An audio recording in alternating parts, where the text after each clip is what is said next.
Kemuliaan seorang mukmin adalah dengan salat malam dan merasa tidak butuh dengan manusia. Dalam arti dia tidak sandarkan segala urusannya kepada manusia. Memang manusia adalah makhluk sosial, tolong menolong satu dan lain. Tapi tidak dia sandarkan kepada manusia. Dia boleh minta tolong akhi, minta tolong. Tapi dia tidak sandarkan kepada saudaranya tersebut. Semuanya dia sandarkan kepada Allah Subhanahu wa taala.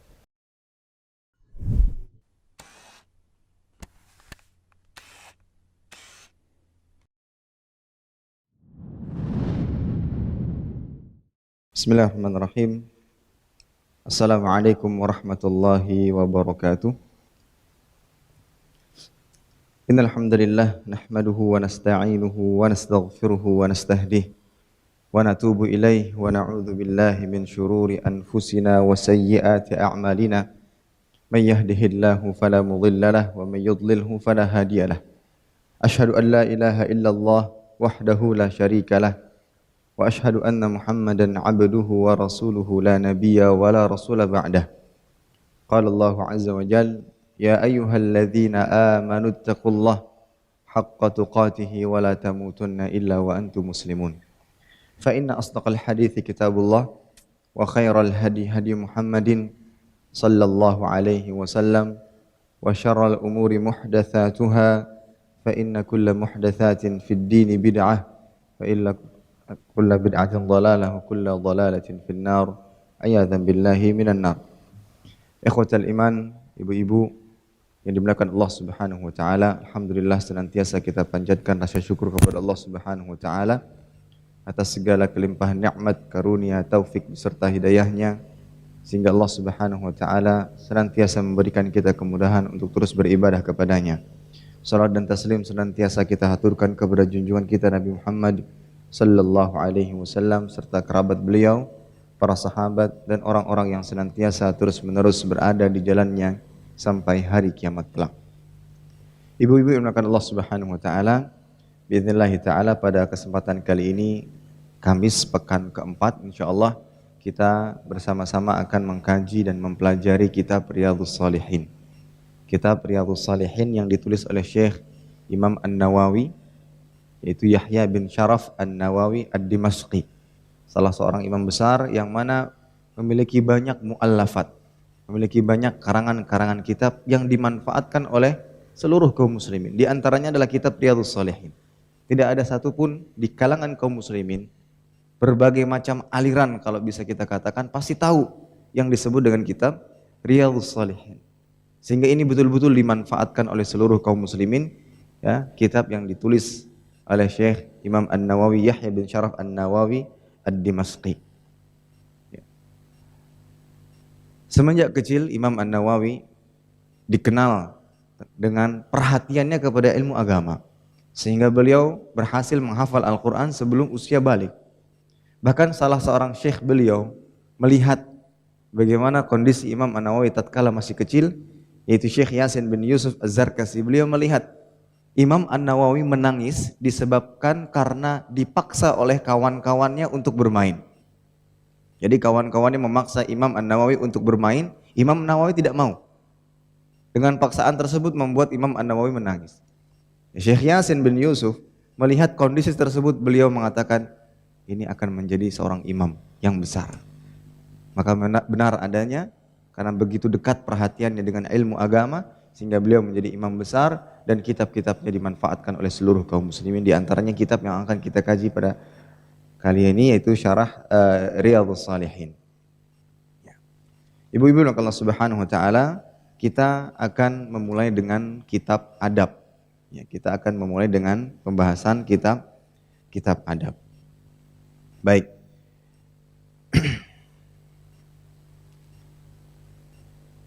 Agama Islam adalah agama yang mendorong dan menjunjung tinggi nilai akhlak dan adab seorang hamba. Sehingga Islam begitu mendorong umatnya untuk berbudi pekerti, berbudi luhur, berakhlak mulia. Dalil-dalil banyak yang menunjukkan akan hal ini, yang menunjukkan bahwasanya Islam memiliki perhatian yang sangat besar kepada akhlak seorang hamba atau adab seorang hamba. Di antaranya adalah, di antara tujuan Diutusnya Nabi Muhammad sallallahu alaihi wasallam adalah untuk menyempurnakan akhlak manusia. Ini dalil pertama. Rasulullah sallallahu alaihi wasallam bersabda, disebutkan dalam hadis diriwayatkan oleh Imam Ahmad dan Imam Al-Bukhari, "Innama bu'itsu li utammima salihal akhlak." Sesungguhnya aku diutus untuk menyempurnakan akhlak yang saleh, akhlak yang mulia. Dan di antara tujuan Allah Subhanahu wa taala mengutus Nabi Muhammad sallallahu alaihi wasallam adalah untuk menyempurnakan akhlak manusia, adab manusia.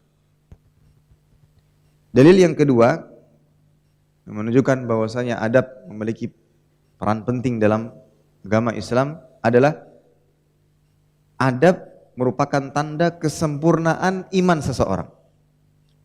Rasulullah sallallahu alaihi wasallam bersabda dalam hadis diriwayatkan oleh Imam Tirmidzi dan dinyatakan oleh Syekh Albani dengan derajat yang sahih, akmalul mu'minina imanan ahsanuhum khuluqan. Orang mukmin yang paling sempurna imannya adalah orang yang paling baik akhlaknya. Maka semakin besar, semakin kuat keimanan dan akidah seorang hamba, maka sudah seharusnya dia memiliki akhlak yang jauh lebih mulia. Semakin tinggi keimanannya, semakin kuat keimanannya, maka sudah sepatutnya dia memiliki akhlak yang mulia. Maka jika ada di antara hamba-hamba Allah Subhanahu wa taala yang imannya dikatakan kuat, rajin ibadah, kemudian tidak didapati dalam dirinya akhlak yang mulia, ini ada sesuatu kekeliruan. Mungkin tata cara dia mengambil ilmu salah, atau mungkin niat yang ada dalam hatinya keliru. Bisa jadi tidak ikhlas, bisa jadi terdapat rasa ujub, bisa jadi ada kesalahan dalam menimba ilmu agama. Karena buah daripada ilmu yang didapat adalah akhlak yang mulia. Maka semakin tinggi ilmu seseorang, semakin tinggi keimanan seseorang, pasti dia akan berakhlak mulia. Itu pasti. Rasulullah sallallahu alaihi wasallam sendiri menyatakan, akmalul mu'minina imanan ahsanuhum khuluqa. Ya, seorang mukmin yang paling sempurna imannya adalah yang paling baik akhlaknya. Maka kalau seandainya di antara hamba-hamba Allah ada yang ditemukan luar biasa sholatnya, luar biasa sedekahnya, tapi ketika diajak berbicara kalimat-kalimat yang keluar dari lisannya kasar, suka cemberut, tidak ada wajah ceria, ini bisa jadi ada kesalahan dalam menimba ilmu agama. Bisa jadi niatnya tidak benar, tidak ikhlas, ada rasa ujub dan semisalnya. Maka ini yang harus kita perhatikan. Ya. Syekh Albani rahimahullah mengatakan, ana ulahid ma'al asf anna an-nas al-yawm yahtammuna bil janibil awwal ala wa huwa al-ilm wa la yahtammuna bil janibil akhir ala wa huwa al-akhlaq was suluk. Syekh Albani rahimahullah mengatakan, saya perhatikan, disayangkan banyak sekali di orang-orang di zaman ini, mereka begitu memperhatikan satu sisi saja, yaitu ilmu agama, sementara mereka tidak memperhatikan sisi yang lain, yaitu akhlak yang mulia. Ya, akhlak yang mulia. Dan tidak kita pungkiri, mungkin ibu-ibu sekalian pun mendapati hal yang sama. Ada di kalangan ibu-ibu yang bercadar, tapi begitu cueknya luar biasa. Ketika bertemu dengan tetangga, tidak ada muka yang menunjukkan akan kehangatan. Tidak ada senyuman, tidak ada keramahan. Seakan-akan cadar ini merupakan dinding pembatas. Lakum dinukum waliyadin, seperti itu.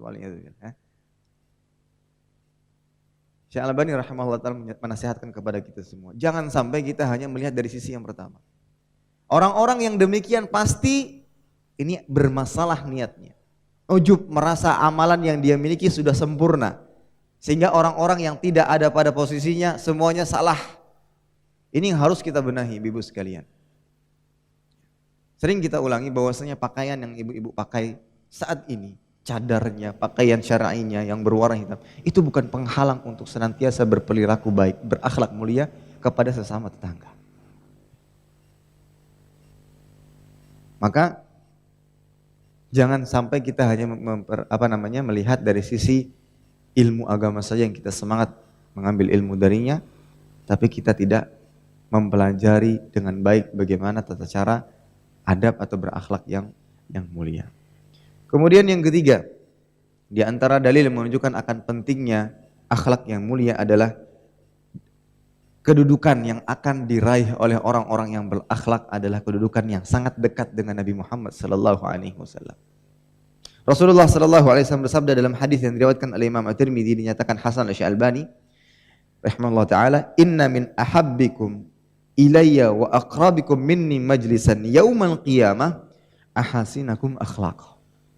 Sesungguhnya yang paling aku cintai di antara kalian dan paling dekat kedudukannya denganku di hari kiamat nanti, kata Rasul sallallahu alaihi wasallam, ahasinakum akhlaq. Yang paling baik akhlaknya. Yang paling baik akhlaknya. Yang keempat, menunjukkan akan keutamaan akhlak, berakhlak, beradab mulia adalah orang yang berakhlak mulia akan masuk surga yang tertinggi. Tidak main-main lagi, yang tertinggi. Disebutkan dalam sebuah hadis Rasulullah sallallahu alaihi wasallam bersabda, "Ana za'imun bi baitin fi rabadil jannah liman taraka al-mira' wa in kana muhiqqa, wa baitin fi wasatil jannah liman taraka al-kadhiba wa in kana maziha, wa bi baitin fi a'lal jannah liman hasuna khuluquhu." Saya memberi jaminan rumah di pinggiran surga bagi orang yang meninggalkan perdebatan walaupun dia adalah orang yang benar. Aku menjamin seseorang mendapati rumah di tengah surga bagi orang yang meninggalkan kedustaan walaupun canda.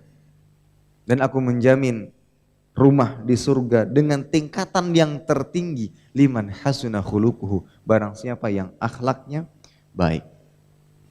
Bahkan dengan akhlak yang mulia ini diantara sesuatu yang banyak memasukkan manusia dan hamba-hamba Allah ke dalam surga Allah. Rasulullah sallallahu alaihi wasallam pernah ditanya tentang sesuatu yang banyak memasukkan manusia ke dalam surga. Amalan-amalan yang banyak memasukkan hamba-hamba Allah ke dalam surga. Maka Rasulullah sallallahu alaihi wasallam mengatakan, taqwallah wa husnul khuluq. Takwa kepada Allah dan akhlak yang mulia. Ya. Takwa kepada Allah dan akhlak yang mulia. Ini sebuah keutamaan yang luar biasa. Yang lainnya, berakhlak mulia, ibu-ibu sekalian, mampu menyamai kedudukan derajat orang yang rajin berpuasa ataupun sholat. Mampu menyamai kedudukan orang yang rajin berpuasa ataupun sholat. Hadis yang diriwayatkan oleh Imam Ahmad dan Imam Abu Daud dan dinyatakan sahih oleh Syekh-Albani rahimahullah taala. Innal mu'min la yudriku bi husni khulqihi darajatas shaim qa'im. Sesungguhnya orang yang beriman dapat meraih derajat orang yang rajin puasa dan rajin salat dengan sebab akhlaknya yang mulia. Ya, dengan sebab akhlaknya yang mulia. Namun bukan berarti kalau gitu saya berakhlak aja, tidak salat, bukan. Hanya saja dengan akhlak yang mulia dia bisa mengejar derajat orang-orang yang rajin puasa, rajin salat. Puasa wajib, puasa sunnah, salat wajib, salat sunnah dia kerjakan. Itu dapat dia kejar dengan memiliki akhlak yang mulia. Dengan memiliki akhlak yang mulia. Ya. Maka itu dalil-dalil yang menunjukkan kita diperintahkan untuk berakhlak mulia. Dan ini yang menunjukkan bahwasanya dalam agama Islam betul-betul berakhlak mulia memiliki kedudukan yang sangat tinggi, mendapati perhatian yang sangat besar dalam agama Islam. Bahkan kita diperintahkan untuk berakhlak mulia kepada tetangga kafir atau non-muslim. Disebutkan dalam sebuah hadis, ada salah seorang tabi'in dan beliau ahli tafsir, ya, Imam Mujahid. Dia pernah berkata, saya pernah berada di sisi Abdullah bin Amr, sedangkan pembantunya sedang memotong kambing. Jadi Abdullah bin Amr memiliki seorang pembantu yang sedang memotong kambing. Kemudian Abdullah bin Amr ini mengatakan kepada pembantunya, "Ya ghulam, idza faraghta fabda bijarinal yahudi." Wahai fulan, ya, wahai pembantu, jika Anda telah selesai menyembelihnya, maka bagilah dengan memulai dari tetangga yang Yahudi. Baik. Didahulukan tetangga Yahudi yang betul-betul berada di sisi rumah Abdullah bin Amr, tetangga Yahudi. Maka ada orang yang mengatakan, al-Yahudi aslahakallah. Kenapa engkau memberikan seorang Yahudi? Semoga Allah menjadikanmu orang yang baik. Maka Abdullah bin Amr mengatakan, inni sami'tu Nabi sallallahu alaihi wasallam yusi bil jar hatta khashina au ru'ina annahu sayuwarrithuh. Saya pernah mendengar Rasulullah sallallahu alaihi wasallam berwasiat tentang tetangga. Sampai-sampai kami khawatir kalau seandainya kita ditetapkan untuk membagi waris kepada tetangga. Menunjukkan apa? Perhatian penting dalam agama Islam untuk memperhatikan tetangga, walaupun itu adalah tetangga kafir, non muslim. Di sini kita diajarkan untuk tetap berakhlak mulia, beradab yang baik kepada orang-orang kafir juga, tidak hanya kepada sesama muslim. Makanya mereka yang menuduh orang-orang muslim itu keras, maka tidak sesuai dengan apa yang diajarkan dalam agama Islam. Ya. Ini sesama orang-orang kafir saja kita diperintahkan untuk berakhlak mulia, apalagi sesama muslim yang mungkin belum mengenal sunnah dengan baik. Ya.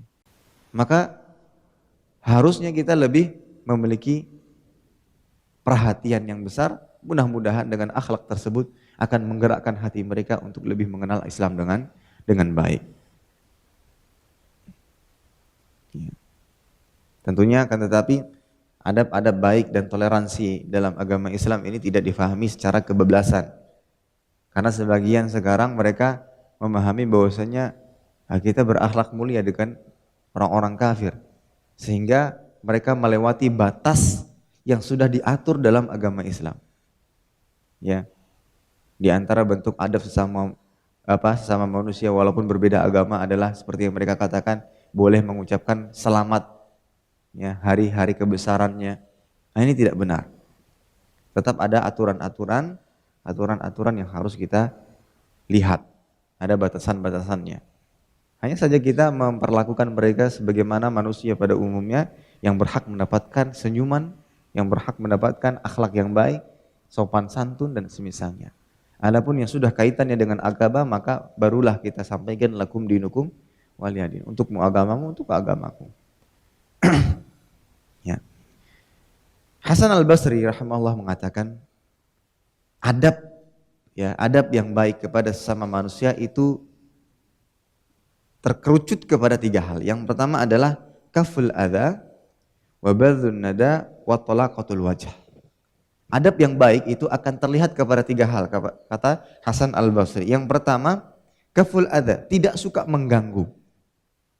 Hasan al-Basri rahimahullah mengatakan bahwasanya ada 3 hal yang dengannya seorang terlihat termasuk orang yang beradab.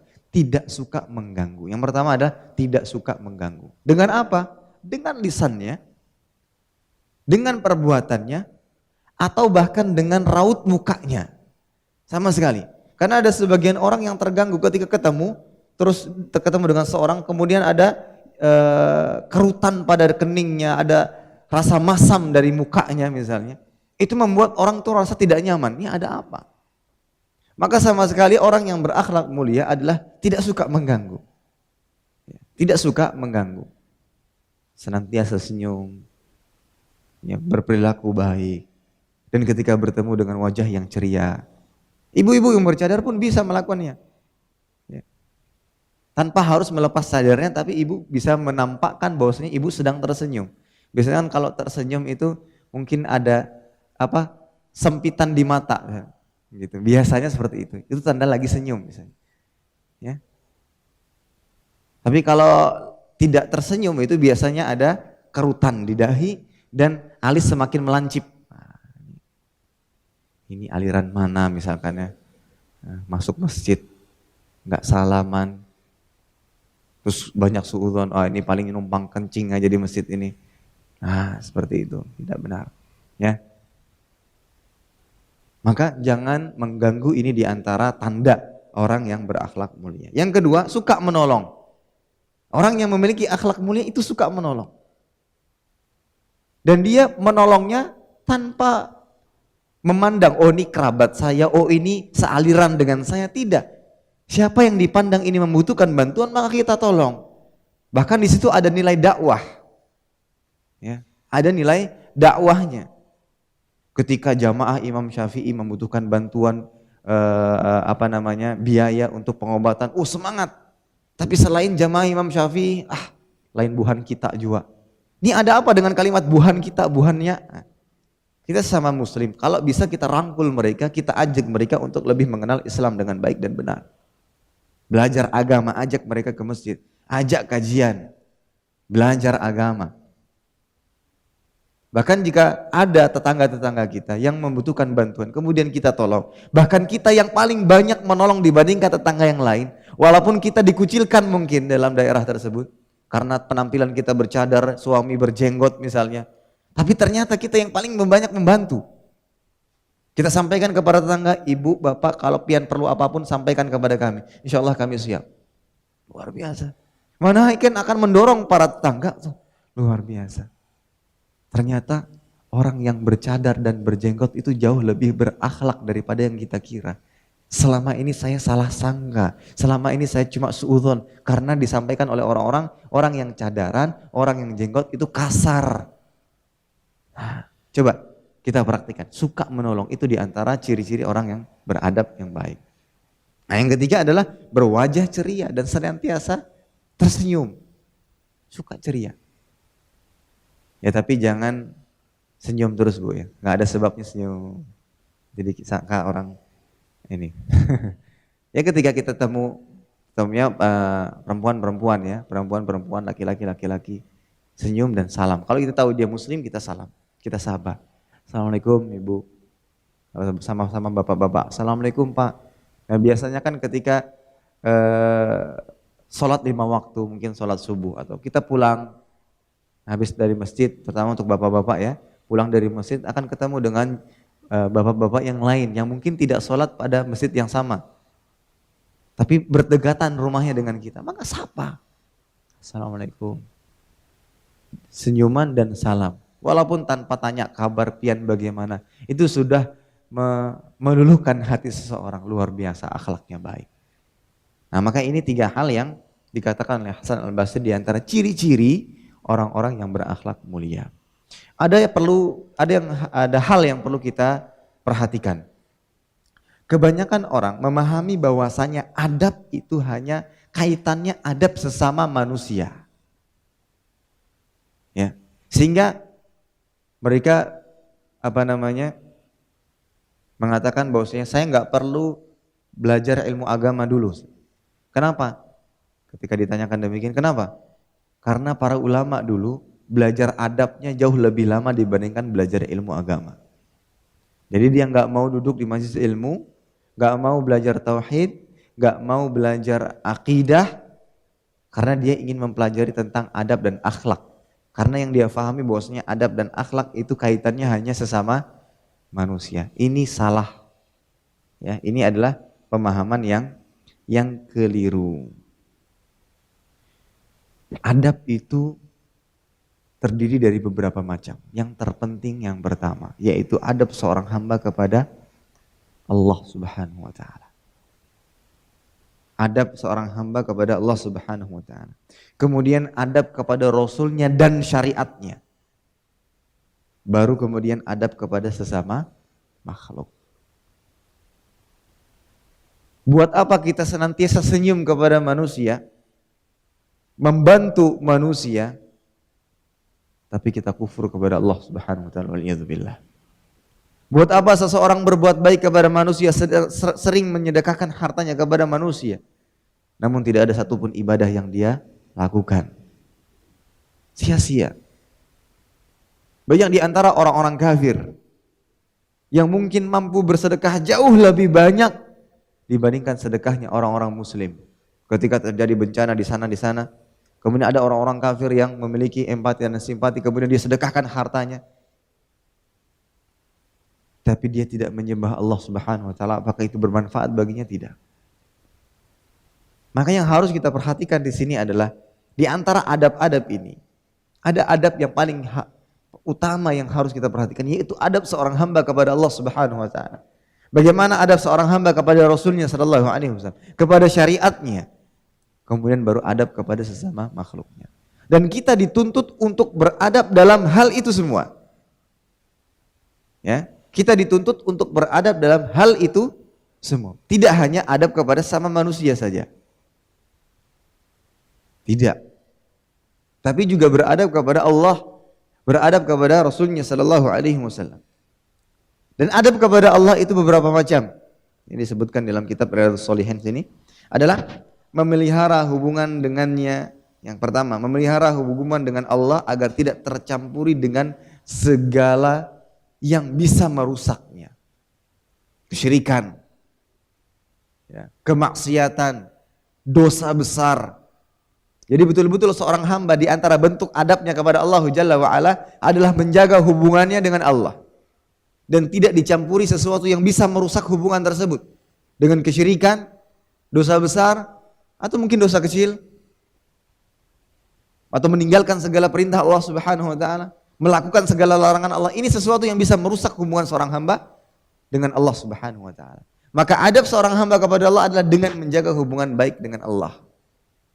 Menjaga hubungan baik dengan Allah Subhanahu wa taala. Kemudian yang kedua, memelihara hati agar tidak berpaling kepada selain Allah.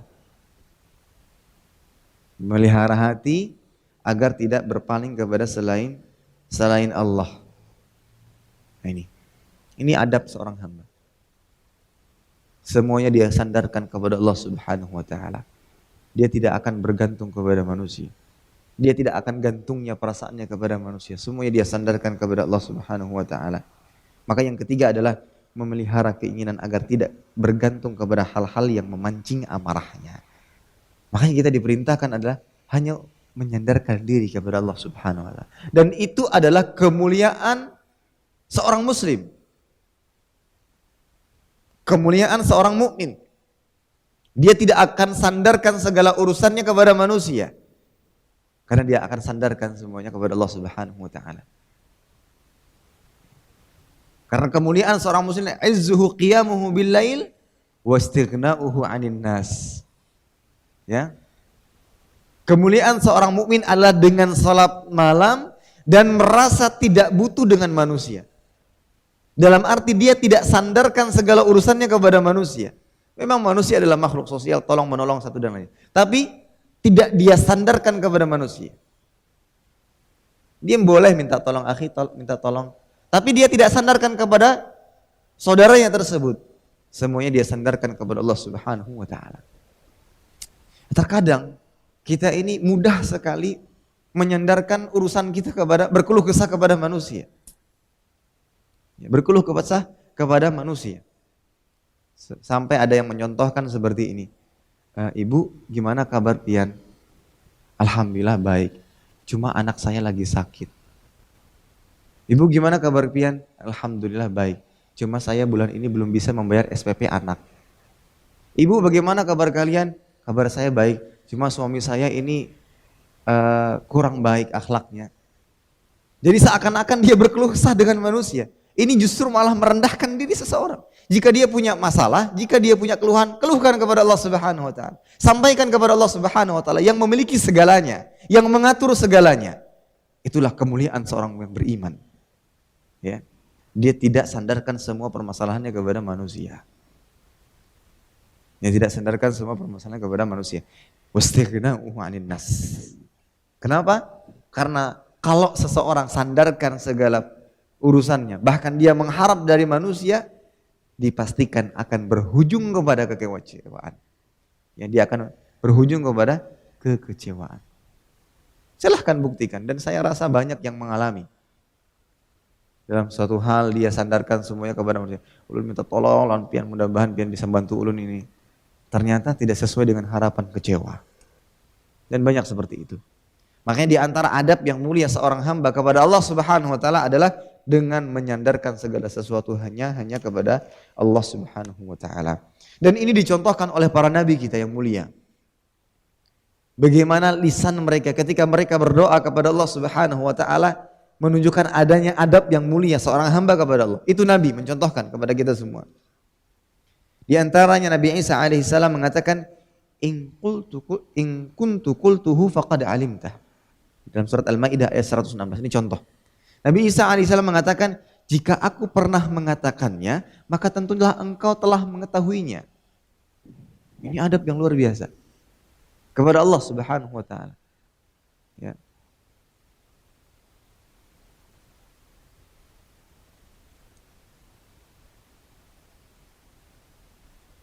Kemudian juga dalam ayat yang lain, ayat 118, Nabi Isa juga mengatakan, in tu'adzibuhum fa innahum ibaduk, jika engkau menyiksa mereka maka sungguhnya mereka adalah hamba-hambamu ya Allah. Wa in taghfir lahum fa innaka antal azizul hakim, dan jika engkau mengampuni mereka maka sungguhnya engkaulah yang maha perkasa lagi maha bijaksana. Nabi Ibrahim juga pernah mengatakan dalam surat Asy-Syura, alladzi khalaqani fahuwa yahdin walladzi huwa yut'imuni wa yasqin wa idza maridtu fahuwa yashfin. Rabb yang telah menciptakan aku maka dialah yang menunjukkanku kepada hidayah, dan Rabb yang memberikan makan dan minum kepadaku, dan apabila aku sakit dialah yang menyembuhkanku. Nabi Ibrahim alaihissalam tidak menyebutkan dalam ayat ini Allah yang menjadikan beliau sakit, tidak. Padahal tentunya segala sesuatu itu bisa terjadi kecuali dengan kehendak Allah. Ya, segala sesuatu itu terjadi kecuali adalah kehendak Allah. Namun Nabi Ibrahim alaihissalam mengatakan, wa idza maridtu, kalau seandainya aku sakit, wa huwa yashfin. Tidak disebutkan kalau seandainya Allah memberikan kepadaku penyakit, tidak. Ini di antara adab yang harus dimiliki seorang hamba kepada Allah Subhanahu wa taala ketika dia berdoa. Ya. Dan masih banyak di sini disebutkan di antara dalil-dalil menunjukkan bahwasanya kita harus memiliki adab yang mulia kepada Allah Subhanahu wa taala. Adab kepada Rasul sallallahu alaihi wasallam dan syariat-syariatnya. Apa di antaranya adalah dengan ta'atuhu fima ahmar, tasdiquhu fima akhbar, ya, membenarkan apa yang datang dari Nabi sallallahu alaihi wasallam. Ta'atuhu fima amar, taat kepada apa yang diperintahkan, wajtinabu ma nahaa anhu wa zajar, menjauhi segala apa yang dilarang. Jadi aturan-aturan yang dibuat, ya, aturan-aturan yang disampaikan oleh Rasul sallallahu alaihi wasallam, yang mana itu adalah merupakan wahyu dari Allah, bentuk adab kita kepadanya adalah senantiasa taat dan tidak mendahulukannya dari akal kita, tidak mendahulukannya dari hawa nafsu kita. Ya ayyuhalladzina amanu la tuqaddimu baina yadayillahi wa rasulih, dalam surat Al-Hujurat ayat pertama. Hai orang-orang yang beriman, janganlah kamu mendahului Allah dan Rasulnya. Ini adab. Adab kita kepada Rasul sallallahu alaihi wasallam, dan juga adab kita kepada Allah, dan adab kepada Rasulnya sallallahu alaihi wasallam, dan adab kepada syariat agama. Nah, setelah kita menguasai ini semua, barulah kita mempelajari adab kepada sesama manusia. Ya, adab kepada sesama manusia. Karena ada sebagian orang yang luar biasa akhlaknya. Karena mereka mengatakan, ngapain pakai jilbab? Yang penting itu hatinya dijilbabin. Ngapain pakai cadar? Ujung-ujungnya juga sombong. Ujung-ujungnya juga merasa benar. Mending kayak saya mungkin. Saya nggak pakai jilbab, ya. Saya pakaiannya yang biasa-biasa saja, tapi saya memiliki akhlak yang mulia. Itu jauh lebih baik. Ini salah kaprah. Karena dia anggap akhlak yang mulia itu kaitannya hanya dengan sesama manusia. Adab yang mulia itu kaitannya hanya dengan sesama manusia. Salah. Karena adab yang mulia adalah ketika seseorang beradab kepada Allah Subhanahu wa ta'ala. Adab kepada Rasulnya dan syariat-syariatnya. Baru yang terakhir adalah adab kepada sesama manusia. Nah, ini yang harus kita perhatikan, catatan pertama yang harus kita perhatikan. Kemudian yang kedua, ibu-ibu sekalian, ketika kita berakhlak mulia, tentunya ini kaitannya adalah sesama manusia. Tujuan dari akhlak mulia itu adalah ibadah. Ya, tujuan dari akhlak mulia itu adalah ibadah, bukan apa? Pamrih. Ingin mengharapkan balasan. Memang dinyatakan bahwasanya kama tadinu tudan, al jaza min jinsil amal. Sebagaimana engkau memperlakukan seorang dengan sesuatu, maka engkau pun akan diperlakukan dengan hal yang sama. Al jaza min jinsil amal. Balasan itu bagian daripada amal yang dia lakukan. Memang benar. Tapi yang perlu kita perhatikan bahwasanya niat dalam hati kita, jangan kita jadikan bahwasanya akhlak mulia dan adab mulia ini karena menginginkan balasan, pamrih. Kalau senyum, ingin dibalas senyum. Ya. Kalau kita memberikan tetangga sesuatu, ya misalkan kue dengan wadahnya, harapannya sidin ketika mengembalikan wadah tersebut pun berisi sesuatu, wadai misalnya. Ketika kita menyapa, harapannya nanti juga kita disapa. Ketika kita berbuat baik kepada anaknya, harapannya nanti dia pun berbuat baik kepada anak kita. Ini yang perlu kita perhatikan. Ya. Yang niat utama dalam beradab itu adalah untuk beribadah. Akhlak mulia itu adalah ibadah, ibu-ibu sekalian. Ini ibadah yang seringkali tidak disadari oleh kebanyakan orang. Makanya ketika dia bermuka masam, cemberut, berkata kasar, ini dia sedang menyelisihi ibadah yang seharusnya dia lakukan, yaitu berakhlak mulia. Makanya akhlak mulia dijadikan sebab banyaknya orang masuk surga disebabkan karena akhlak mulia tersebut dengan rahmat Allah. Maka ini niat yang harus kita tancapkan dalam hati kita. Ketika kita beradab, ketika kita berakhlak kepada sama manusia, tujuan utamanya adalah ibadah. Ya. Semata-mata hanya ingin mengharapkan pahala dari Allah Subhanahu. Boleh minta balasan. Boleh pamrih. Dengan siapa? Dengan Allah. Yaitu berupa pahala dan dijadikan salah satu penduduk surga. Itu. Kalau dengan manusia pasti kecewa. Ya. Banyak sekali yang mengatakan, Ustaz, ana sering ketemu sama fulan. Ana senyumi dibalas dengan muka masam. Kecewa dia. Coba kalau seandainya niat dalam hatinya ketika dia memberikan senyuman kepada saudaranya, dengan niatan ibadah, ketika dibalas dengan muka masamnya biasa-biasa saja dia. Misalnya wajahnya mengkerut terus, mungkin dia bersuudzon, ya mungkin memang Allah menciptakan dahinya suka berkerut. Mungkin. Ya. Ketika alisnya mengerut, oh mungkin lagi pusing. Ya. Mungkin lagi pusing karena suaminya minta izin poligami, mungkin ibunya lagi pusing. Bisa jadi, bersuudzon. Tapi ketika kita niat kita ibadah itu semua merasa nyaman ibu-ibu sekalian. Semua merasa nyaman. Ya. Ketika kita bermuamalah dengan satu yang lainnya, nyaman semuanya. Nggak ada rasa kemudian menggerutu, kemudian curhat ke kawan-kawannya. Itu sidin tuh orangnya gini. Ya. Makanya kalau kita ingin merasa tenang dan tentram dalam bermuamalah satu dengan lainnya, niatkan akhlak mulia kita adalah untuk ibadah, bukan untuk balasan. Ya, bukan untuk balasan. Ada salah seorang sahabat yang berkata kepada Nabi Shallallahu Alaihi Wasallam, ya Rasulullah, innali qarabatan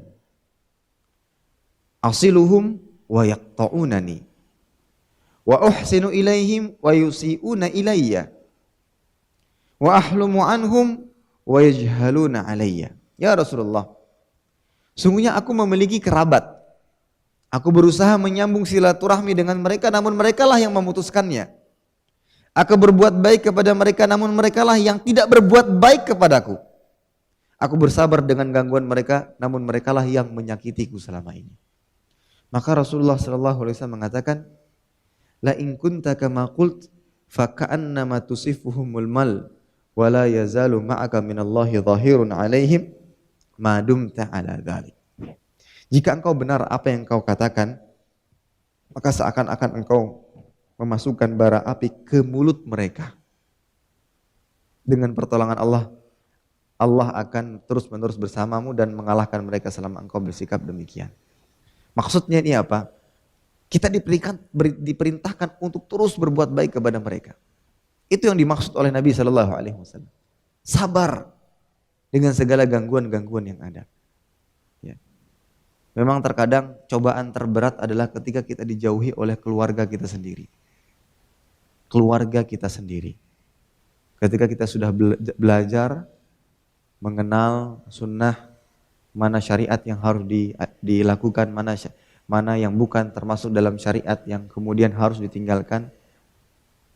Yang berat adalah ketika kita berhadapan dengan keluarga kita.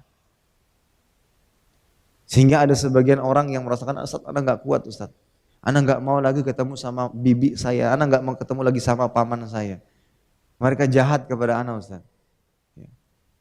Yang mungkin yang laki-laki yang jenggotan dihina dengan macam-macam, perempuan yang cadaran dihina dengan macam-macam. Padahal seharusnya tidak demikian, tetap berusaha untuk berbuat baik kepada mereka. Ya, tetap berusaha berbuat baik kepada mereka. Makanya ketika kita berbuat baik kepada mereka, jangan diniatkan untuk mendapatkan balasan. Kalau kita niatkan untuk mendapatkan balasan tadi, pasti berujung kepada kekecewaan, penyesalan, dan kapok. Nggak mau lagi ketemu, sakit hati.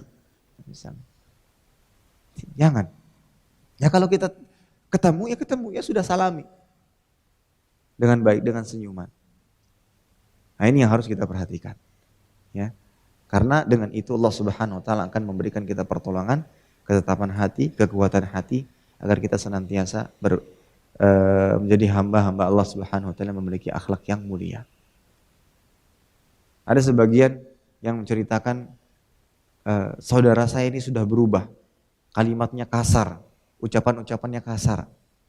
Padahal ketika ditanya tentang keluarganya ini, dia ternyata sudah belajar, sudah mengaji bahasanya.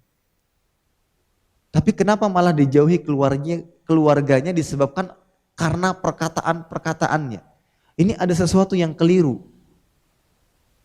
Berarti ada sesuatu yang keliru. Cara belajarnya, cara mengambil ilmunya mungkin ada yang salah. Niatnya pun salah.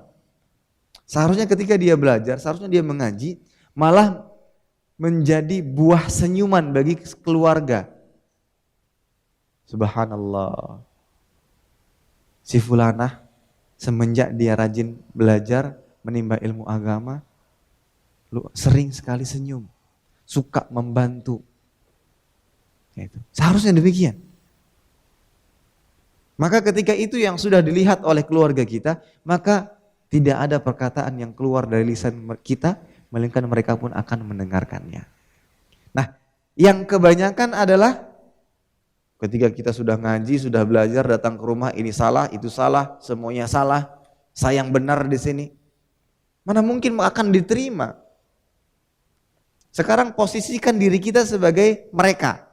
Kemudian kita nggak tahu apa-apa, tiba-tiba datang salah seorang keluarga yang sudah berjenggot, yang bercadar misalnya, kemudian datang ke rumah, kemudian mengatakan semuanya salah. Apa yang kita rasakan? Ini nggak ada muqaddimah, ini siapa? Kemarin orangnya kayak gimana, kemudian datang-datang sok-sok benar semuanya.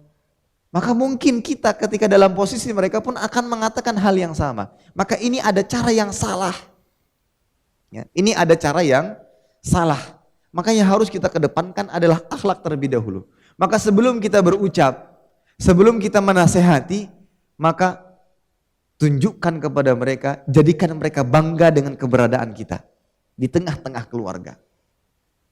Itu dulu yang harus kita camkan, harus kita perhatikan. Ingin menasihati orang tua, Ustadz, orang tua saya ini jarang sholat, orang tua saya ini masih gini, bapak saya masih banyak merokok. Nah terkadang ini gatal untuk rokok haram, nggak sholat neraka. Gatal nih lisan ini mau mengucapkan hal demikian. Ketika diucapkan tidak akan diterima.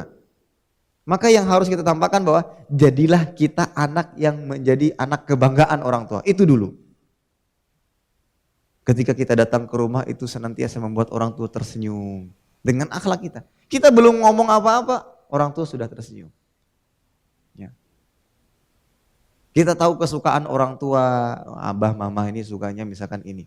Atau kita tahu kesukaan paman dan bibi ketika kita ingin mendakwahkan mereka. Kita belikan ketika berkunjung ke rumah mereka. Kita kasihkan hadiah kepada anak-anak mereka. Tapi ingat, niatnya adalah ibadah, bukan ingin mendapatkan balasan. Kalau ingin mendapatkan balasan, pasti kecewa. Ingat, ingin niatnya adalah ibadah. Dan ini bentuk dakwah. Kita tunjukkan kepada mereka, inilah agama Islam menjunjung tinggi akhlak yang mulia. Ya, saudara kita jauh lebih berhak mendapatkan akhlak mulia dari kita daripada orang-orang yang bukan keluarga kita, dalam arti seketurunan kita. Mereka jauh lebih berhak mendapatkan adab mulia kita. Siapa mereka? Hanya saja ada batasan-batasannya yang harus kita perhatikan. Masalah salaman dan semisalnya. Ya. Tunjukkan kepada mereka kita menjadi sesosok keluarga yang dibanggakan. Ya, misalkan ada yang mengatakan subhanallah, dengan keberadaan inilah merasa lebih nyaman keluarga kita nih. Kayak ada keberkahan yang datang. Pokoknya kalau Sidin itu datang tuh luar biasa. Semua disenyumin, semua disampaikan dengan baik dan santun. Mereka sendiri akan menilai. Ketika itu sudah tertancap dalam hati mereka, dalam benak mereka, ketika ibu-ibu mulai berucap, misalkan ingin menasehati orang yang masih mendengarkan musik. Gak perlu dikatakan musik itu haram dulu. Ibu sampaikan, daripada pian dengar musik, mending dengar merotal. Insya Allah lebih menenangkan hati. Coba tujuan pian dengarkan musik apa? Biar nyaman, biar santai, biar tentram. Coba pian dengar Al-Quran. Insya Allah jauh lebih menenteramkan hati. Coba ibu, bapak mendengarkan Al-Quran. Insya Allah jauh lebih menenteramkan hati dibandingkan mendengarkan musik. Nah, ketika kita sudah menjadi sosok yang dikagumi dalam sebuah keluarga, dengan adab kita, dengan akhlak kita, ya, maka nasihat tersebut pun akan mereka ambil. Bahkan mungkin mereka akan langsung mempraktekkannya. Ya, seperti itu ibu-ibu sekalian. Ya, jangan kita kemudian semuanya serba salah. Nah, kemudian juga ketika kita ingin mendakwahkan tadi,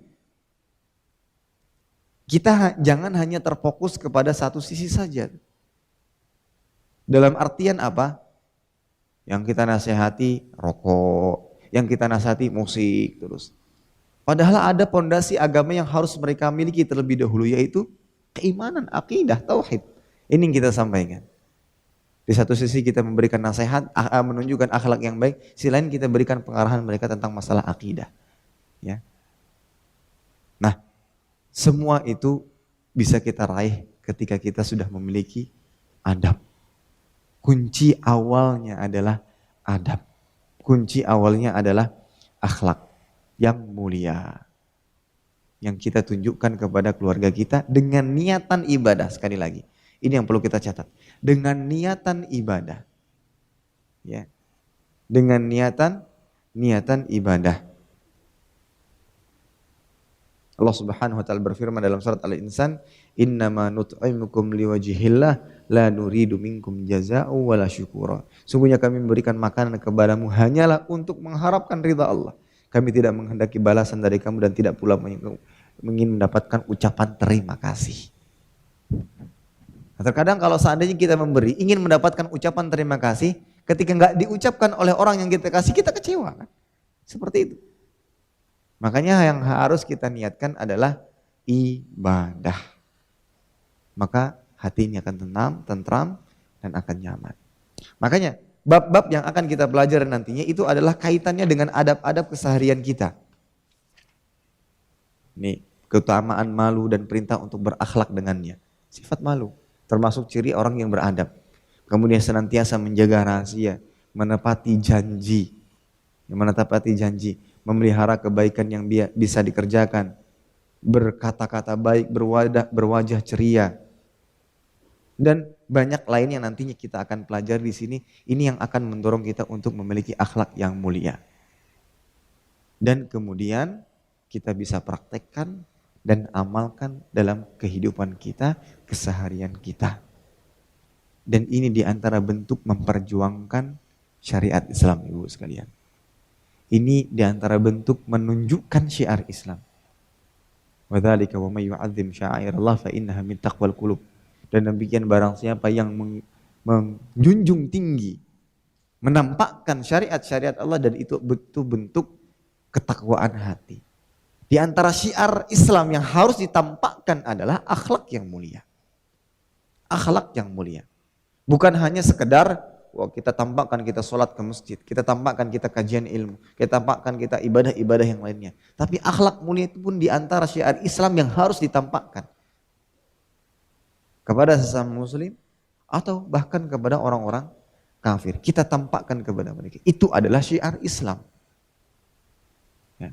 Terutama ibu-ibu sekalian yang mungkin berada di Australia sana, yang di daerah yang notabene-nya adalah kebanyakan orang-orang kafir, tampakkan bahwa Islam itu rahmah. Agama yang penuh dengan kasih sayang. Tapi tentunya di sana ada batasan-batasan yang harus kita perhatikan. Ya. Luar biasa. Ini yang harus kita perhatikan, ini yang harus kita tampakkan. Agar merubah tuduhan-tuduhan dan suudzon orang-orang kafir kepada umat Islam, yang bahwasanya orang umat Islam itu kasar, umat Islam itu kaku. Tidak. Kita adalah agama ya yang menjunjung tinggi adab. Kita diperintahkan untuk senantiasa berwajah ceria, tidak bermuka masam, senantiasa mengucapkan salam kepada orang-orang yang di sekitar kita, membantu tetangga dan semisalnya. Maka ketika itu kita tampakkan, itu akan ada nilai dakwah kita di sana, dan inilah diantara bentuk menjunjung tinggi syariat Islam. Wallahu taala alam bisawab. Ini kiranya yang bisa saya sampaikan. Insyaallah kita akan masuk kepada hadis pertama, itu keutamaan malu dan perintah untuk berakhlak dengannya di pertemuan berikutnya. Wallahu taala alam bisawab. Ini kiranya yang bisa ulun sampaikan Ibu sekalian. Allah taala bisawab. Ada yang ingin ditanyakan kami persilakan.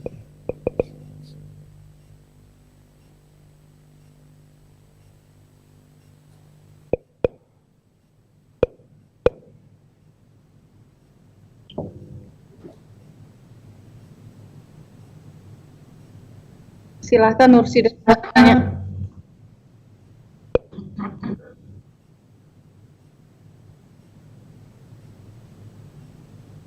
Assalamualaikum Ustaz. Waalaikumsalam warahmatullahi wabarakatuh. Jelas ya Ustaz suaranya? Ya, jelas. Alhamdulillah. Ana ingin bertanya mengenai akhlak kita itu Ustaz. Apabila Ana ingin bertanya, kalau kita memberikan sesuatu kepada seseorang atau infak lah gitu ya kepada salah satu ustadz gitu ya. Tapi dalam masalah ini terkadang itu kita mau konfirmasi dari beliau gitu Ustadz. Konfirmasi maksudnya apakah dana itu udah masuk atau enggak gitu. Ya. Terkadang ada salah satu ya, nggak sebutkan itu nggak memberitahu gitu. Jadi Ana bertanya apakah udah masuk, takutnya ada problem nggak bisa masuk gitu Ustadz. Ya. Nah dalam masalah ini apakah diperbolehkan gitu Ustaz? Kita bertanya seperti itu. Mohon penjelasannya, jazakallah khairan. Jazakallah khairan. Jadi permasalahan tadi Ibu ingin berinfak gitu ya, ingin memberikan sumbangan kepada salah seorang ustadz, mungkin melalui salah seorang ustadz, kemudian Ibu ingin mengkonfirmasi apakah dana tersebut sudah masuk ataukah tidak. Apakah itu salah atau tidak? Ya, Ustaz, memberikannya melalui ini Ustaz, memberikannya melalui net bank itu, transfer dari bank ke bank gitu Ustaz. Oh, iya. Jadi kita nggak tahu kan ada masalah atau enggak gitu. Oh iya. Iya, saja. Tidak masalah Ibu, tidak masalah. Jadi ketika Ibu ingin mengkonfirmasi, bahkan itu mungkin dibutuhkan, dikhawatirkan kalau seandainya tidak masuk, ternyata sang ustadz tidak tahu, maka tidak masalah Ibu sampaikan. Akan tetapi dengan tata cara yang baik, penyampaian yang baik. Mungkin dilihat waktunya. Terkadang kan sebagian ustadz-ustadz itu memiliki jadwal yang begitu padat, sehingga beliau memiliki waktu istirahat yang kurang. Di rumah beliau manfaatkan untuk mempersiapkan kajian. Bahkan beliau dalam kondisi-kondisi yang mungkin tidak sempat untuk berkumpul dengan keluarga, karena kesibukan beliau untuk berdakwah. Hanya saja ketika Ibu ingin menyampaikan atau mengkonfirmasi apakah transferan sudah masuk atau tidak, mungkin dilihat di waktu yang tepat. Ini kira-kira ustadznya dalam kondisi apa. Dan kalau seandainya ustadznya pun lambat membalas pun tidak apa-apa. Karena memang terkadang ustadz sudah membaca tapi belum sempat membalas karena kesibukannya. Memang itu sangat wajar. Itu sangat wajar. Dan banyak di antara kawan-kawan yang memaklumi hal demikian. Karena luar biasa kesibukan para asatidzah Kebanyakannya apalagi yang sudah jam terbangnya sangat banyak, sudah padat, bahkan sudah memiliki jadwal setahun misalnya, itu luar biasa sibuknya. Nah, kita tetap menyampaikan dengan baik, ya, dengan sopan dan santun. Assalamualaikum Ustaz, mohon maaf Ustaz, sebelumnya ulun ingin mengkonfirmasi apakah dana transferan untuk sumbangan ini dan ini sudah masuk ataukah belum. Mudah-mudahan sudah masuk, ya, jazakumullah khairan. Selesai. Dengan kalimat tersebut sudah. Mungkin ketika tidak dibalas itu menunjukkan mungkin sudah masuk. Akan tapi ustadznya tidak sempat membalasnya. Nah, kita saja yang berhusnuzon. Bukan berarti wah ustadznya ini di SMS kada pernah balas juga. Bukan demikian ya. Bukan demikian. Ustadz itu terkadang ingin sempat membalas. Saya sering sekali Bu. Terkadang ketika ditanya, ini sudah sempat mengetik. Tiba-tiba ada urusan lain ketinggalan. Jadi nggak sempat mencet kirim, kelupaan. Terkadang seperti itu. Jadi terkadang mungkin sebagian ustadz yang tidak sempat membalas mungkin karena kesibukan beliau. Ya, tapi memang terkadang itu diperlukan dan itu tidak dipermasalahkan. Wallahu taala alam bisawab.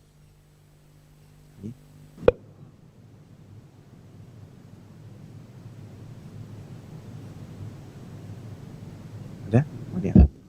Assalamualaikum Ustaz. Waalaikumsalam. Bolehkah mengucapkan insyaallah kepada orang kafir? Jazakallahu khairan.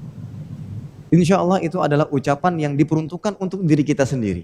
Bukan seperti ucapan salam, ya, bukan seperti ucapan salam kita kepada sesama muslim. Assalamualaikum warahmatullahi wabarakatuh. Bukan. Hanya saja itu adalah bentuk syiarnya umat Islam. Ketika ingin berjanji, ketika ingin membuat kesepakatan tertentu, pasti mereka sandarkan semuanya dengan kehendak Allah. Insya Allah. Bahkan itu adalah syiar kita. Itu adalah syiar kita yang artinya insya Allah dengan kehendak Allah Subhanahu wa taala. Itu tidak masalah. Ya. Bahkan ini menunjukkan adab kita kepada orang-orang kafir dan kita izzah dengan itu, mulia dengan itu. Jangan ketika kita berbicara ngobrol dengan orang kafir kita malu untuk mengucapkan insya Allah. Insya Allah tidak masalah. Itu karena kaitannya dengan kita, bukan sebagai ucapan sapaan kepada orang-orang kafir. Jadi ketika kita berjanji, Ibu insya Allah besok saya antarkan ya pesanannya. Misalkan ada orang kafir yang ingin memesan makanan ya untuk keluarganya, untuk pribadi. Ibu insya Allah besok saya kirimkan pesanan Ibu. Ya. Kemudian kita tepati janjinya sesuai dengan kesepakatan kita. Ya, kita tepati janjinya sesuai dengan kesepakatan kita. Itu akan menjadi izah lagi di mata orang-orang kafir. Luar biasa umat Islam itu, orang Islam itu ketika berjanji santun, baik, sopan, dan menepati janjinya. Dia janji jam sekian, dia datang jam sekian. Itu luar biasa. Dan ketika berhalangan dia akan menghubungi, Ibu mohon maaf, ulun ada halangan hari ini nggak bisa. Insya Allah nanti mungkin agak telat kesiangan sedikit saya akan antarkan. Itu akan menjadi ketukan hati kepada hati-hati mereka kepada adab yang dimiliki oleh umat Islam. Jadi tidak masalah. Wallahu ta'ala bishawab. Ada, ya silakan.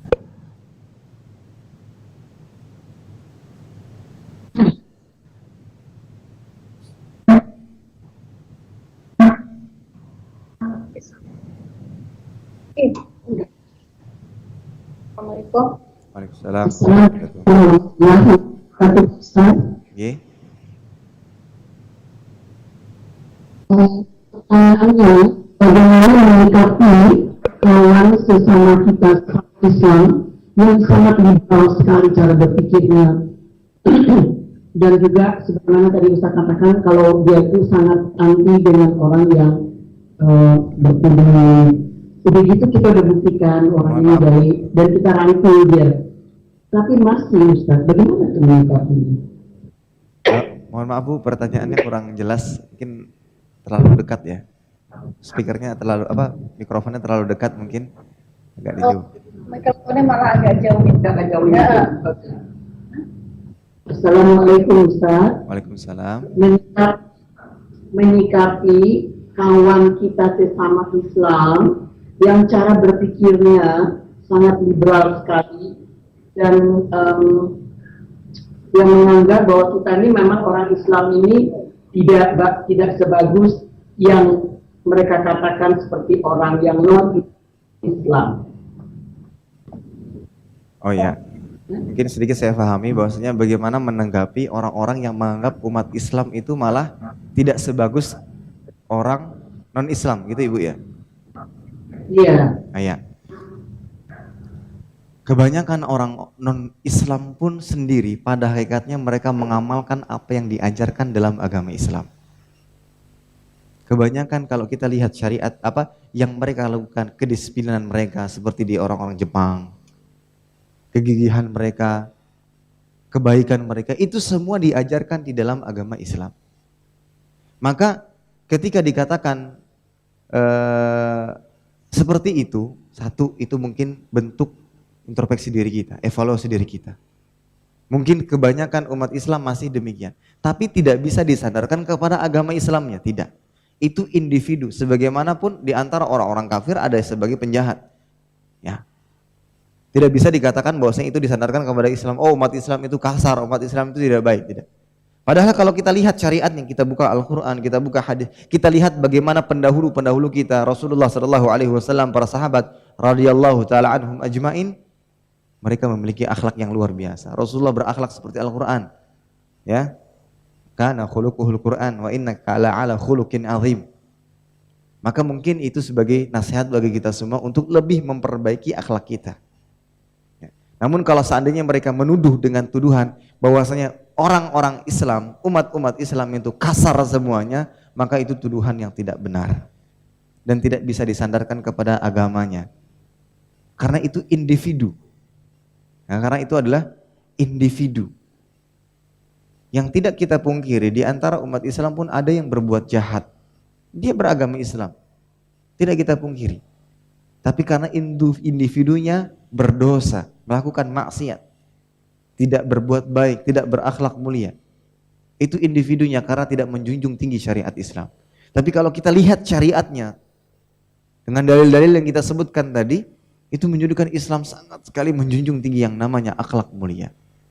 Makanya Nabi SAW sebelum diutus menjadi seorang nabi, beliau dihiasi dengan akhlak yang mulia. Sehingga apa? Diakui oleh seluruh orang-orang kafir Quraisy kala itu. Amin. Orang yang terpercaya, tidak pernah mendapati Nabi SAW berdusta. Nah, orang-orang kafir itu ingin menghapus itu semua. Ingin menghapus catatan-catatan sejarah yang bahwasanya umat Islam adalah umat yang menjunjung tinggi akhlak mulia. Itu yang mereka inginkan. Makanya dengan kejadian-kejadian yang ada, inilah yang mereka tonjolkan, bahwasanya umat Islam itu kasar. Kita lawan bagaimana? Kita lawan dengan kita memulainya dari diri kita sendiri. Diri kita sendiri. Kita tunjukkan bahwasanya inilah yang diajarkan umat Islam, berakhlak mulia. Kita mulai dari kita sendiri. Kemudian kita ajak keluarga kita. Kita ajak kerabat kita. Kita ajak sahabat-sahabat kita. Itu cara ingin menghapus pemikiran-pemikiran mereka. Dan ternyata itu mungkin akan berefek. Bisa jadi di antara orang-orang kafir pun merasakan bagaimana hangatnya umat Islam. Kemudian dia sampaikan kepada yang lainnya. Dan bisa seperti itu.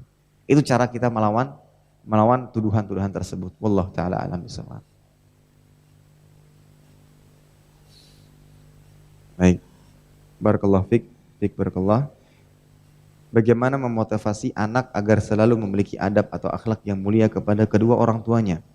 Di mana anak-anak punya sifat keras kepala, mau menang sendiri, suka berteriak-teriak, terkadang bisa memukul saat emosi. Maka jangan pernah berhenti untuk tetap memberikan contoh yang baik kepada sang anak. Ingat pepatah Arab mengatakan, kaifastaqama dhil wa'auduhu a'waj. Bagaimana mungkin sebuah bayangan itu bisa lurus sementara tiangnya berbengkok. Maka tetap jangan pernah berputus asa untuk menunjukkan kepada sang anak bahwasanya kita adalah contoh yang baik. Kita adalah teladan yang baik bagi mereka. Kita sebagai orang tua. Dan terus memberikan pendidikan adab yang baik kepada anak-anak. Makanya Rasulullah SAW mengatakan, mana hala walidun walada ahsan afdal min adabin hasan. Tidak ada sesuatu yang lebih baik yang diberikan oleh orang tua kepada anaknya melainkan adab yang mulia. maka terus diberikan nasihat kepada sang anak. Anak, ini nggak baik, itu nggak sopan. Makanya sesekali ketika mereka sudah mulai meninggi kenakalannya, tidak masalah kita pukul, tapi ghairu mubarrih, pukulan yang tidak bisa ada bekasnya. Ya, bahkan dikatakan pukul dengan siwak yang segini ya, bukan segini ya, segini. Pukul dengan siwak, itu akan membuat mereka ada nilai sisi jerahnya. Ya. Tapi tetap harus diseimbangkan antara punishment dengan reward. Ketika mereka berbuat baik, kita berikan hadiah-hadiah yang membuat mereka semakin terdorong. Oh, ternyata kalau berbuat baik itu akan mendapatkan balasan yang baik pula. Itu yang harus kita tanamkan kepada mereka sejak dini. Kalau saya nakal, ternyata ada hukumannya. Kalau saya berbuat baik, itu akan mendapatkan balasannya. Pelan-pelan, namanya anak-anak wajar ketika yang mereka harapkan itu adalah balasan berupa hadiah, makanan, mainan, itu wajar. Nanti ketika mereka beranjak dewasa, mereka akan semakin mengerti. Ternyata kebaikan yang didapatkan dari berbuat baik itu tidak serta-merta berupa hadiah yang ada di dunia, tapi bisa berupa hadiah dari Allah Subhanahu wa taala, itu berupa pahala. Itu yang kita tanamkan kepada anak-anak kita. Ini kita tanamkan kepada anak-anak kita. Kemudian sesekali kita ajak ke pesantren, kita ajak ke panti asuhan, kita perlihatkan kepada mereka bagaimana kondisi kekurangan yang mereka rasakan, apa yang mereka pelajari di sana, agar anak ini pun diajari untuk lebih bersyukur dengan apa yang didapati, sehingga dia tidak lagi keras kepala, apa yang dia mau harus didapatkan. Ya. Dan tentunya jangan pernah berputus asa ibu-ibu. Selama nafas ini masih keluar dari tubuh kita, selama kita masih bisa bernafas, menghembuskan nafas, tidak ada kata berhenti untuk tetap menanamkan adab yang baik kepada anak-anak. Walaupun mereka sudah dewasa, walaupun mereka sudah berkeluarga, tidak ada kata henti untuk tetap memberikan pendidikan yang baik kepada anak-anak kita. Ya. Tapi yang utama adalah jadikan diri kita baik terlebih dahulu. Ya. Jangan sampai kita salah, bahkan akan berujung kepada penyesalan nantinya. Wallahu taala alam bisawab. Ya, silakan.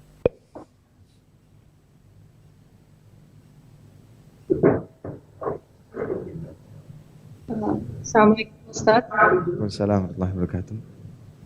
Ini ada dua pertanyaan, maaf Ustaz. Yang tadi Ustaz bilangkan ada di dalam surat Asy-Syura, Ibrahim alaihissalam seperti ada berdoa tadi, jika saya sakit. Ya. Jangan beradab seperti bilang jika Allah memberi saya sakit. Ya. Tolong jelaskan, ada berdoa yang mungkin kan kita kalau berdoa bukan cuma dalam keadaan sakit yang seperti Ibrahim alaihissalam di Quran ini. Kedua, tadi Ustadz yang tentang seperti mencontohkan anak, banggakan keberadaan kamu dulu ke orang tua. Tadi dalam masalah untuk mau ada yang didakwahi ya. Bolehkah kita juga mengatakan itu kepada anak, bukan masalah untuk dakwahnya ke orang tua atau keluarga, tunjukkan kamu bisa ada yang dibanggakan ke orang tua. Apakah itu diperkenankan? Jadi mengepush anak untuk supaya jadilah sesuatu bisa membanggakan orang tua, gitu. Baik. Jazakallah khairan. Baik, pertanyaan yang pertama seperti yang disampaikan tadi dalam surat Asy-Syura tentang bagaimana Nabi Ibrahim alaihissalam berdoa, itu memberikan kita pelajaran penting bagaimana adab seorang hamba ketika berdoa kepada Allah Subhanahu wa taala. Nah, dari sini kita senantiasa diajarkan untuk berhusnudzon dengan Allah, menerima takdir yang ada, dan senantiasa berhusnuzon dengan Allah Subhanahu wa taala. Yang mana kita yakini bahwa apa yang Allah tetapkan itu baik bagi kita. Ada hikmah yang baik bagi kita. Sehingga Nabi Ibrahim mengajarkan, wa idza maridtu wa huwa yashfin. Ketika aku sakit maka Allah lah yang menyembuhkan. Seakan-akan Nabi Ibrahim alaihissalam tidak menyandarkan penyakit tersebut dari Allah. Seakan-akan demikian. Padahal Allah Subhanahu wa taala yang memberikan segalanya, yang mengizinkan segalanya. Kalau seandainya tidak dengan izin Allah maka tidak akan pernah terjadi. Akan tapi di antara adab seorang hamba adalah tidak menyandarkan keburukan kepada Allah Subhanahu wa taala. Makanya Nabi Ibrahim mengatakan wa idza maridtu huwa yashfin. Ya, ketika aku sakit maka Allah yang Maha memberikan penyembuhan. Maka sama halnya ibu-ibu sekalian, ketika kita berdoa kepada Allah Subhanahu wa taala, ketika kita tertimpa musibah, ketika kita tertimpa cobaan, kedepankan kita husnudzon kepada Allah Subhanahu wa taala. Menerima takdir itu di antara adab kepada Allah. Menerima apa yang Allah takdirkan kepada kita. Ya Allah, hamba tertimpa. Mungkin dengan kalimat demikian. Bukan, ya Allah engkau menimpakan bala kepada hamba. Bukan demikian, itu enggak ada adabnya. Ya Allah hamba tertimpa musibah. Ya Allah hamba tertimpa cobaan. Mudah-mudahan cobaan yang hamba rasakan ini salah satu bentuk cinta engkau kepada hamba ya Allah.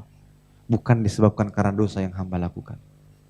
Mudah-mudahan ini sebagaimana yang disabdakan oleh Nabi sallallahu alaihi wasallam, innallaha idza ahabba qauman ibtalah. Ketika Allah cinta kepada sebuah kaum, Allah akan mengujinya. Mudah-mudahan ini bentuk cinta engkau kepada hamba-Mu ya Allah. Namun ya Allah, hamba ini maha lemah. Hamba ini maha kekurangan. Jauhkanlah hamba dari segala musibah dan cobaan ya Allah. Kuatkanlah hamba untuk menerima segala. Demikian Bu. Mungkin itu bisa kita praktekkan. Semakin seseorang terus berlatih, maka setiap lantunan doa yang keluar dari lisannya pun akan semakin indah. Tidak lagi ya Allah minta mobil ya Allah, ya Allah minta rumah, ya Allah minta istri, ya Allah minta ini, minta ini. Ada adab-adab yang harus kita jadikan. Sama halnya ketika seorang anak meminta kepada orang tuanya, enggak harus ada adabnya. Sehingga ketika dengan adab tersebut membuat hati orang tua pun luluh, dia pun akan memberikan apa yang diinginkan oleh anaknya jika baik. Maka sama halnya dengan kita kepada Allah Subhanahu wa taala. Ada adab-adabnya yang harus kita sampaikan seperti yang diajarkan oleh Nabi Ibrahim alaihissalam tadi. Kemudian yang kedua, pertanyaan kedua tentang seorang tua yang mengatakan kepada anak-anak, jadilah seorang anak yang membanggakan orang tua. Itu tidak ada masalah. Ya, tidak masalah. Karena namanya anak-anak itu masih belum begitu mengerti tentang bagaimana, namanya anak-anak masih kecil ya, belum balik misalnya, belum begitu mengerti tentang bahwasanya segala sesuatu itu ya harus demikian dan demikian. Pelan-pelan kita ajarkan. Makanya mungkin kita ada embel-embeli hadiah misalnya. Tapi tetap kita tanamkan tauhid, tetap kita tanamkan akidah. Bahwasanya nak, ini hadiah ini bukan tujuan utama. Nanti misalkan, nak kalau baik, jadi anak baik, nanti Umi kasih mainan. Tapi ini mainan ini enggak seberapa dengan apa yang Allah kasihkan nantinya. Jangan harapan utamanya adalah mainan, tapi yang harus diharapkan adalah pahala dari Allah. Itu kita bisa ajarkan. Tapi namanya anak-anak tetap suka kepada mainan. Itu yang mungkin memotivasi mereka untuk senantiasa baik misalkan. Agar menjadi orang yang dibanggakan oleh orang tua. Tapi di sembari itu tetap kita ajarkan bagaimana nilai-nilai keikhlasan, bagaimana nilai-nilai hanya mengharapkan pahala, tetap kita berikan itu semua. Ya, kita berikan itu semua. Ketika saya ngajarkan anak-anak itu sering Bu, ya kita ngajarkan anak-anak itu sering ketika ada pertanyaan misalnya saya kasih hadiah beng-beng, kasih hadiah beng-beng waktu itu. Mereka semangat, Ustaz saya jawab. Tapi sebelum saya kasih, ingat anak-anak, tujuan kalian menjawab, tujuan kalian belajar di sini untuk apa? Ikhlas semuanya. Ingin mengharapkan apa? Beng-beng atau pahala dari Allah? Pahala dari Allah. Walaupun matanya ngelihat beng-beng. Tapi tetap kita tanamkan itu semuanya. Walaupun tetap matanya melihat beng-beng, tetap kita tanamkan itu semuanya. Ya, sama dengan anak-anak tadi. Kita ajarkan kepada mereka, nak jadilah anak yang bisa membanggakan orang tua. Membanggakan Allah, membanggakan agama, dan membanggakan orang tua. Tetap kita ajarkan nilai-nilai keikhlasan. Ya, itu. Jadi tidak masalah. Tapi tidak kita katakan kita lepas begitu saja, sehingga dia akan menjadi orang yang ujub nantinya. Kalau kita lepas begitu saja, harus jadi orang nomor satu, harus orang jadi terhebat, harus nilai tertinggi, membanggakan orang tua. Tanpa ada nilai-nilai agama, nanti khawatirnya ini anak menjadi orang yang sombong. Anak ini akan menjadi orang yang ujub nantinya. Nah, makanya tetap kita masukkan nilai-nilai agama, nilai keikhlasan dan semisalnya. Wallahu taala alam bisawab. Baik, di sini ada pertanyaan lagi. Menasihati orang tua itu harus bertahap. Kan Ustadz, Namun kadang yang membuat ana tergesa-gesa sebab pernah mendengar jika kita membiarkan maka sama saja kita meridhoi maksud yang mereka kerjakan.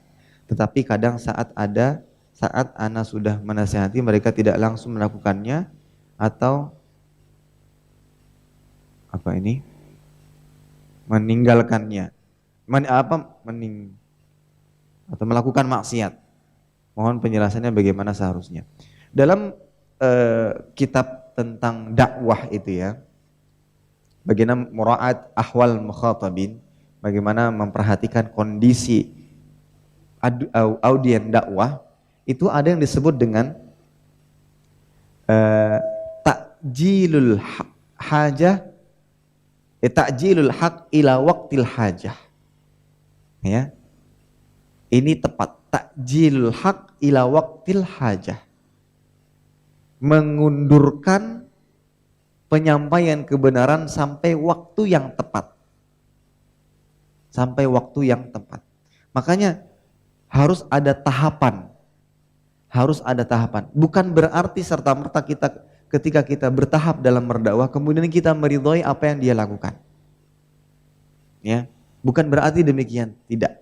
Hanya saja kita bertahap sebagaimana khamar itu ada tahapannya sampai kepada tahap pengharaman.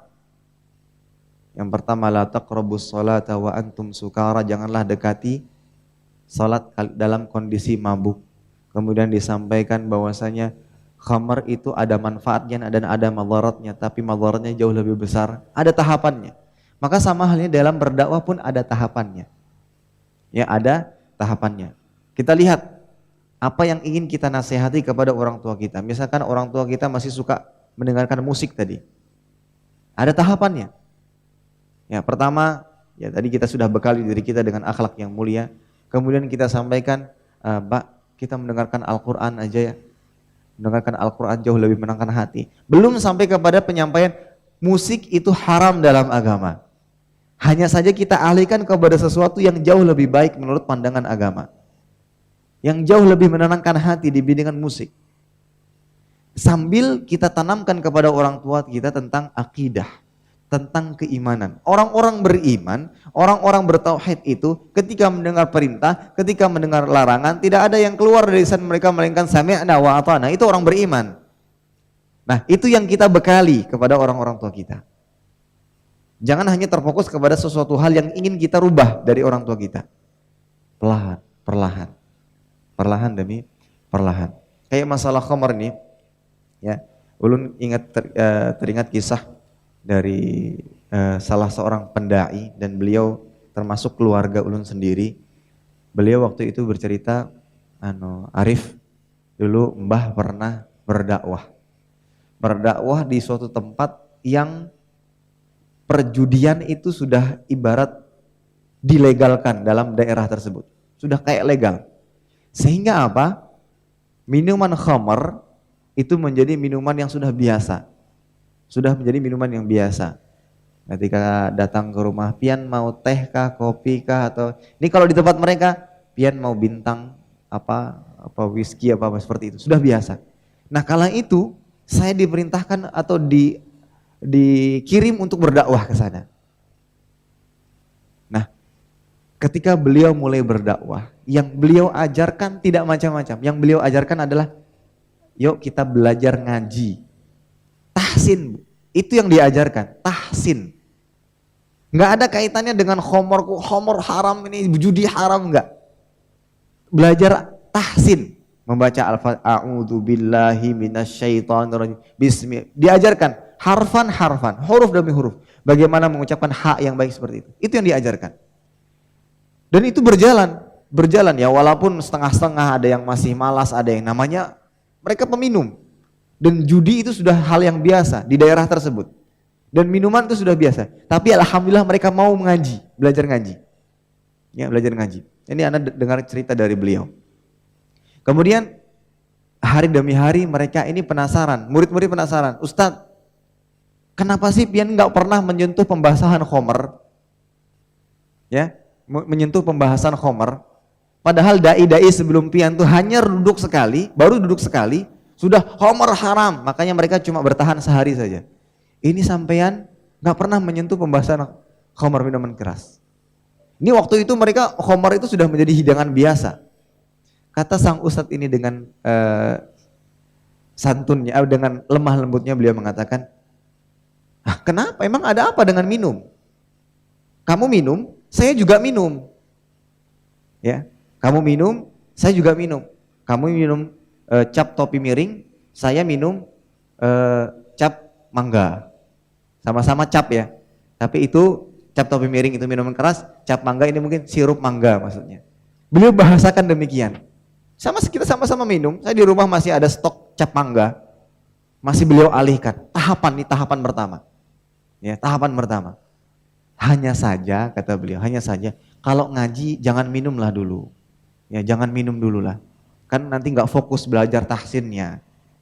Akhirnya oh iya. Nah, karena ketahuan minum waktu itu. Akhirnya pertemuan berikutnya mereka betul-betul nggak minum. Betul-betul dia amalkan tahapan dalam berdakwah.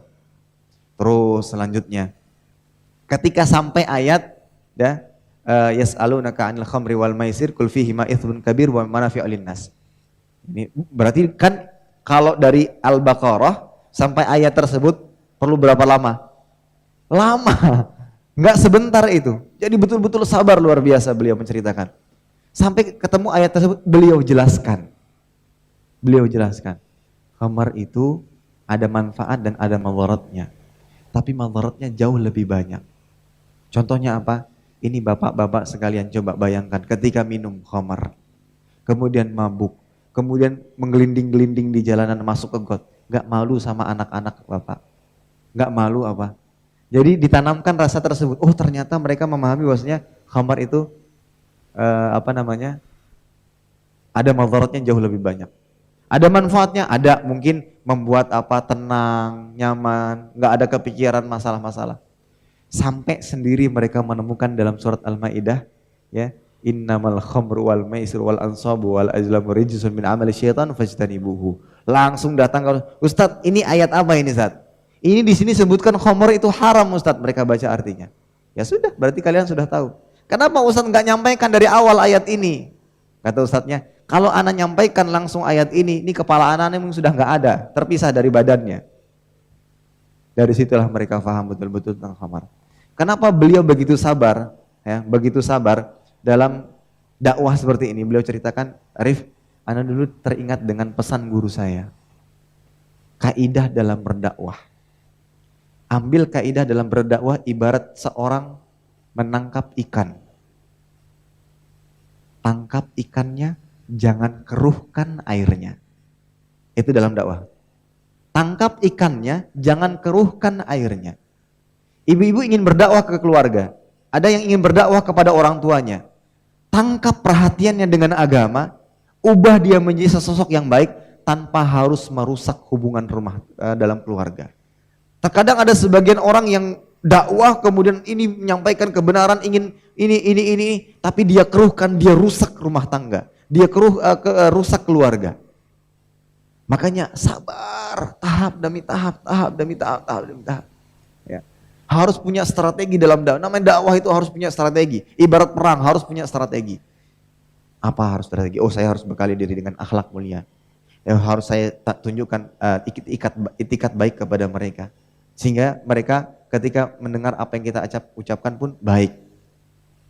Ya, ingat ibu-ibu, tangkap ikannya, jangan keruhkan airnya. Berdakwalah, sampaikan ilmu agama, tapi jangan rusak hubungan kekeluargaannya. Jangan rusak hubungan persahabatannya. Mungkin ibu-ibu sekalian punya kawan-kawan lama dulu, yang mungkin terkadang masih menghubungi ibu-ibu semua. Bukan berarti ketika mereka, oh saya sudah hijrah, lakum dinukum waliyadin ya. Tidak demikian. Tetap balas chatnya, tunjukkan akhlak yang mulia. Siapa tahu nanti mereka pun akan lebih penasaran. Kamu kajian di mana sekarang? Antum sekarang kajian di mana? Dulu pas kita berkawan, pas kita berteman kok orang antum tuh orangnya nakal. Sekarang ketika sudah mengaji kok semakin akhlaknya semakin mulia. Ngaji di mana? Seperti itu. Tangkap ikannya, jangan keruhkan airnya. Sampaikan ilmunya, jangan rusak persahabatannya, jangan rusak kekeluargaannya. Wallahu taala alam bisawab. Maka tetap ibu dalam menasehati pun perlu strategi, jangan sampai ucapan yang keluar dari lisan itu akan memperkeruh suasana, malah seharusnya orang tua mendengarkan apa yang disampaikan, malah kita diusir dari rumah nantinya kalau kita salah dalam menyampaikan ilmu. Wallahu taala bisawab. Saya kira cukup ya, saya kira cukup. Demikian bisa saya sampaikan, mudah-mudahan ini bermanfaat bagi kita semuanya. Kurang dan lebih yang mohon maaf, tentunya kebenaran hanya datang dari Allah dan Rasulnya sallallahu alaihi wasallam. Jika ada kekeliruan tentunya itu datang dari saya pribadi dan Allah dan Rasulnya berpasrah dirinya. Kita tutup dengan doa kafaratul majelis. Subhanakallahumma wa bihamdika asyhadu an la ilaha illa anta astaghfiruka wa atubu ilaik. Assalamualaikum warahmatullahi wabarakatuh. Terima kasih. Jazakumullah khairan wa barakallahu fikum. Video ini dibuat atas partisipasi dari donasi Anda. Semoga menjadi amal jariah bagi Anda semuanya.